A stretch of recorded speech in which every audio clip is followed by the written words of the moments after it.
નમસ્તે મિત્રો, રોની રેસીપી વ્લોગમાં સ્વાગત છે તમારું। આપણે ઉનાળામાં લૂથી અને ગરમીથી બચવા માટે અલગ અલગ ડ્રિંક પીતા હોઈએ છીએ।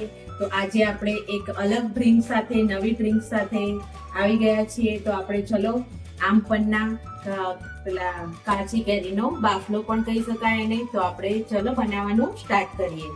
તો આપણે સ્ટાર્ટ કરીએ। તો ગ્રામમાં આપણે 500 ગ્રામ જેટલી કાચી કેરી લઈ લીધી છે। તો એની આ રીતે આપણે પહેલા છાલ ઉતારી લેશું।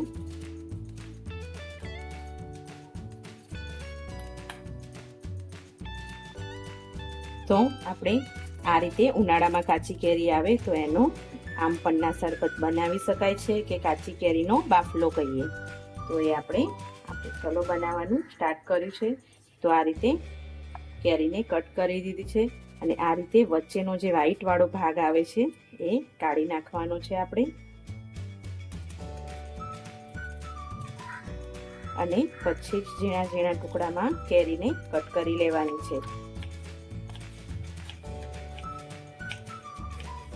આમાં તમારે આપણે દળવાળી જ વધારે કેરી લેવાની છે કે જે દળમાં જાડી હોય એ રીતે। તો એનો આમપન્ના શરબત કેરીનો બાફલો સરસ એવો તૈયાર થશે। તો હું બધી જ કેરીને આ રીતે કટ કરી લઈશ। તો અહીંયા આપણે હવે બધી જ કેરી કટ કરી લીધી છે। તો આપણે એને એક કુકરમાં લઈ લઈશું। બધી જ કેરીને આ રીતે બધી જ કેરીને કુકરમાં એડ કરી દઈશું।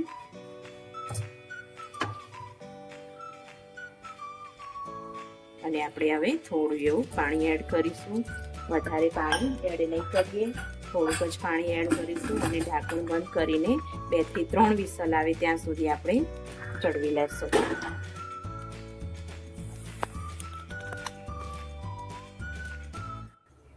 આપણી કેરી ચડે ત્યાં સુધી આપણે એક મસાલો તૈયાર કરી લેશું। તો અહીંયા મેં સેંધા નમક લીધું છે, તે આપણે અડધી ચમચી લઈ લેશું અને અડધી ચમચી જેટલું આપણે રેગ્યુલર મીઠું ખાતા હોય એ, અને 1 ચમચી જેટલો મરીનો પાવડર લઈ લીધો છે।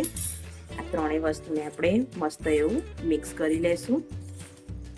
આ મસાલો છે અંદર આપણે આમપન્નામાં નાખવા માટેનો। તો આ રીતે બધી જ વસ્તુને મિક્સ કરી અને હાલ સાઈડમાં કરી લેશું।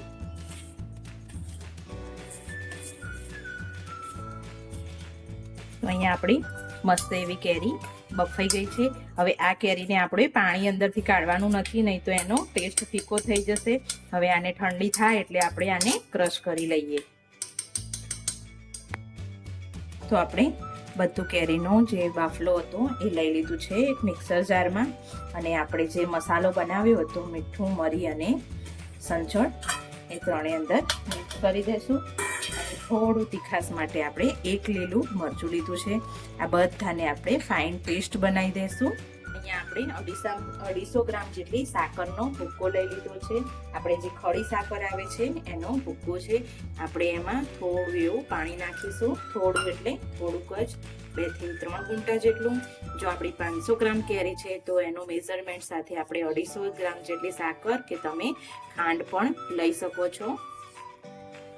તો આ રીતે સાકરને સરખી એવી દળી, અને હું રાખું જ છું દળીને, ખડી સાકર આવે છે મોટી ઓલી ગાંગડા સાકર એ છે। તો એનો ભૂક્કો મારી જોડે પડ્યો હતો એટલે હું એ યુઝ કરું છું। તમે આની જગ્યાએ ખાંડ પણ લઈ શકો છો।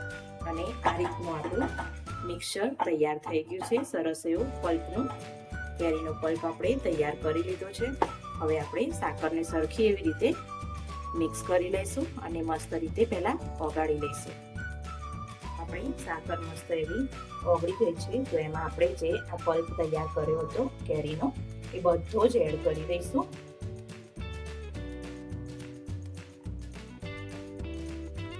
તો આપણું સસ્તું અને એકદમ ઉનાળામાં લૂ પણ ના લાગે એવું કાચી કેરીનું તૈયાર થશે આમપન્ના શરબત।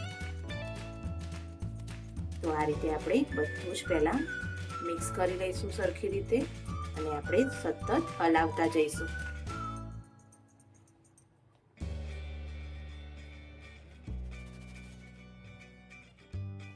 તો અહીંયા આ જગ્યા ઉપર હું થોડો એવો શેકેલા જીરાનો પાવડર છે હું એ એડ કરીશ, થોડો અડધી ચમચી જેટલો. એનાથી મસ્ત એવો સરસ એવો ફ્લેવર આવે છે અને ટેસ્ટ પણ સરસ આવે છે.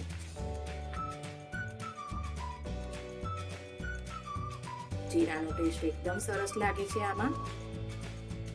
અને આપણે આ પલ્પને થોડી વાર આપણે 5-1 મિનિટ જેટલું થવા દેશું. આપણે મધ જેવું થાય ત્યાં સુધી આપણે થવા દેવાનું છે. આપણે આ રીતે કાચી કેરી ખાઈ શકીએ છીએ. આમ એકલી કાચી કેરી કોઈ મોટા ઉંમરવાળા હોય લોકોને ખાઈ શકાતી નથી, અને નાના છોકરાઓ પણ અત્યારે તો ખાતા નથી કેરીને એવું તો વધારે.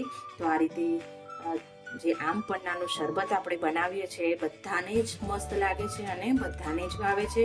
અને ખાસ મોસ્ટ ઇમ્પોર્ટન્ટ કે ઉનાળામાં લૂથી પણ બચાવે છે. તો આ જરૂરી છે ઉનાળાની સિઝનમાં. સિઝન પ્રમાણે સિઝનેબલ વસ્તુ ખાવી જરૂરી છે. તો આને આપણે 12 મહિના સુધી સ્ટોર પણ કરી શકીએ છીએ, અને કોઈ મહેમાન આવે તો પણ આપણે સર્વ કરી શકીએ છીએ. એકદમ મસ્ત એવું પલ્પા બનીને તૈયાર થશે. 12 મહિના ફ્રીજમાં આપણે સ્ટોર કરીને પણ રાખી શકીએ છીએ.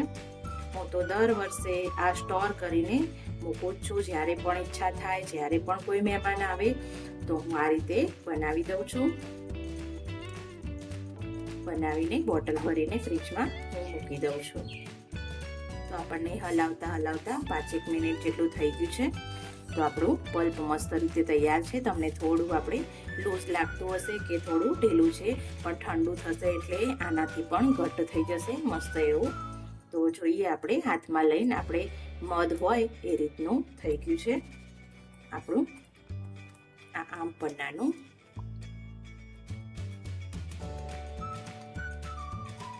હવે આપણે ગેસની ફ્લેમ બંધ કરી દઈશું અને થોડી વાર આપણે ઠંડુ થવા દઈશું. પછી આપણે સર્વ કરીએ આને. તો આપણું તૈયાર થઈ ગયું છે મસ્ત એવો કાચી કેરીનો બાફલો. તો એમાં આપણે એક અડધું લીંબુ નીચોવી દઈશું. ઠંડુ થયા પછી જ લીંબુને એડ કરવાનું રહેશે, પહેલા ગરમમાં એડ કરવાનું નહીં રહે. તો આ રીતે આપણે બધા જ લીંબુને સરખી રીતે મિક્સ કરી દેશું. તો આપણે મસ્ત એવું ડ્રિંક બનાવીશું. મેં અહીંયા એક નાની વાડકી જેટલું લઈ લીધું છે, એનું પલ્પ લઈ લીધું છે, અને ઠંડા પાણીમાં મિક્સ કરી દેશું. મસ્ત એવું હલાવી લેશું. અને બીજું જે આપણું પલ્પ પડ્યું હતું એને અમે સ્ટોર કરી લઈશું. તો આપણે સ્ટોર કરીને એને 6 થી 12 મહિના સુધી એને સંગ્રહ કરી શકીએ છીએ. થોડી એવી અહીંયા લીંબુની સ્લાઈસો નાખી દેશું.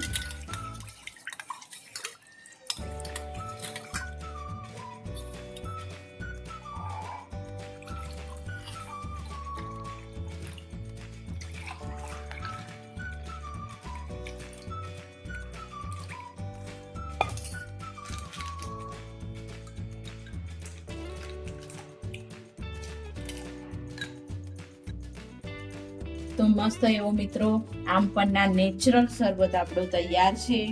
તો ઉનાળાની ગરમીમાં લૂ ના લાગે એના માટે આ શરબત મસ્ત એવો ઘરે જ બની જાય છે. થોડાક જ પૈસામાં, ઓછા ખર્ચામાં, અને ઘરનો ચોખ્ખો પીવા મળે છે. તો તમે પણ જરૂર ઘરે ટ્રાય કરજો અને મારા વિડીયોને લાઈક, શેર, સબસ્ક્રાઇબ કરજો. Thank you.